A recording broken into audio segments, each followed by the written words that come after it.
Hello, my name is Phil Pereira, and I'm the Emergency Ultrasound Coordinator at the New York Presbyterian Hospital in New York City. And welcome to SoundBites Cases. In this SoundBites module, we'll continue our journey looking at the trauma fast exam. I hope you've had a chance to join me prior for modules looking at the right upper quadrant and left upper quadrant views of the trauma fast exam. In this module, we'll specifically look at the suprapubic view, also known as the bladder or pelvic view of the trauma fast exam. There's a lot of information we can gain from looking at the suprapubic view, as we can potentially detect a smaller amount of fluid than is required to make a positive right upper quadrant or left upper quadrant view. The literature suggests that only about 100 to 200 cc's of fluid can be detected accurately on the suprapubic view. Here's a slide reviewing how to perform the suprapubic view of the trauma fast exam. In contrast to the upper quadrant views, where we looked only in a long axis configuration, the suprapubic view is made up of two planes. We want to look in both long and short axis configurations. We'll begin in long axis with the marker dot oriented towards the patient's head and complete our exam by moving the probe into short axis with the marker dot towards the patient's right side. This way we can fully scan through the pelvis and not miss any small amounts of fluid there. It's optimal to perform the examination with a full bladder as an optimal acoustic window, so perform the exam prior to having the patient void or placing a Foley catheter. Here's an illustration showing the anatomy that we'll need to know to perform the suprapubic view of the trauma fast exam. We see the pattern of fluid flow in a female to the left here and a male to the right. Let's look closer at the female pelvis to the left, and what we see is that fluid will preferentially develop in the pelvic cul-de-sac located behind the uterus. Now, small amounts of fluid will only be located in the pelvic cul-de-sac, but as the amount of fluid enlarges, it will come out and increase so that it will layer out on top of the uterus and on top of the dome of the bladder. But small amounts of fluid will only be found in that pelvic cul-de-sac posterior to the uterus. Now let's take a look at the male pelvis to the right, and we see small amounts of fluid that will only be found in the retrovesical space behind the bladder.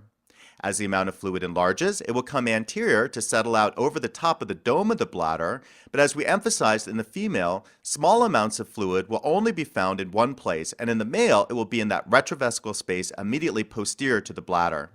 Let's begin by looking at some normal video from the suprapubic view, in this case a long axis view in a female, superior to the left, inferior to the right.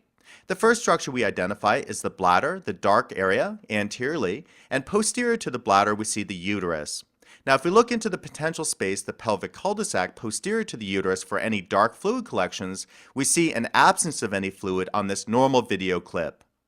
Now let's inspect a video clip from a male, in this case a short axis view.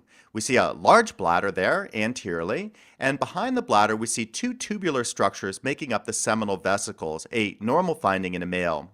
Now, if we were looking for free fluid behind the bladder, we'd be looking for a dark or anechoic fluid collection layering out behind the bladder. Notice this is a normal examination.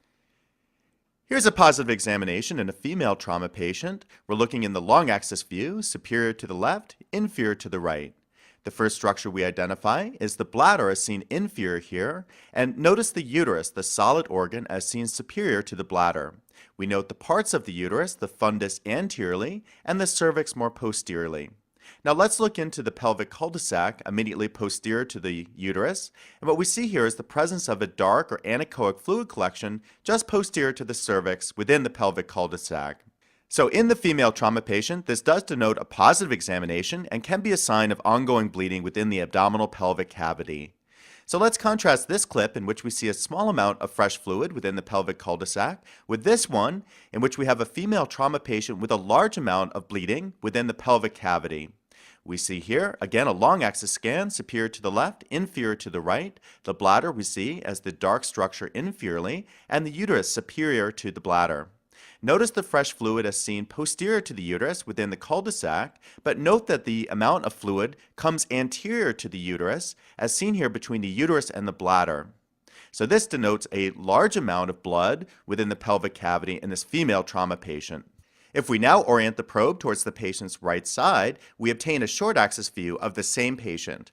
And what we see here is the uterus in the middle of the image, and notice the large amount of fresh fluid as seen both to the top or anterior to the uterus and posterior to the uterus. Notice in this case we can see the broad ligaments of the uterus well outlined by all the fresh fluid within the pelvis. So a large amount of fresh fluid, or blood in this case, within this female trauma patient. Here's a positive examination, suprapubic view, short axis in a male. Probe is oriented towards the patient's right, and anteriorly we see a large fluid-filled bladder. Posterior to the bladder in the retrovesical space, we appreciate the presence of free fluid, as shown by that dark or anechoic fluid collection there. Now, this gives a finding known as the double wall sign, and we see the wall of the bladder outlined by the urine inside the bladder and the blood, in this case, outside the bladder in the area of the retrovesical space. To further confirm that the last patient had a positive exam and that we're not mistaking the areas of fluid as seminal vesicles, we'll rescan the patient in the long axis plane, superior to the left, inferior to the right. We see the large circular bladder as seen anteriorly, and superior and posterior to the bladder in the retrovesical space, we can see free fluid layering out there. This confirms that indeed the patient has a positive exam with blood layering out behind the bladder, and again we see the double wall sign, urine outlining the inner wall of the bladder, and blood in this case outlining the outer wall of the bladder. Here we're scanning a male trauma patient with a long axis configuration, and we see a large amount of free fluid within the pelvis. We note the bladder inferiorly, and note all the free fluid layering out both posterior to the bladder in the retrovesical space and coming anteriorly onto the dome of the bladder as seen to the left here. So a large amount of free fluid in this male trauma patient.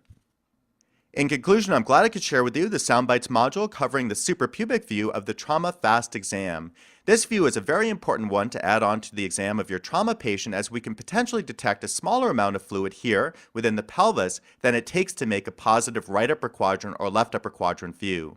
Remember that this is a two-step exam. We'll be looking at both short and long axis configurations to verify fluid, and also remember the differences between the female, where we're looking into the pelvic cul-de-sac for fluid, and the male, where we're looking into the retrovesical space for fluid.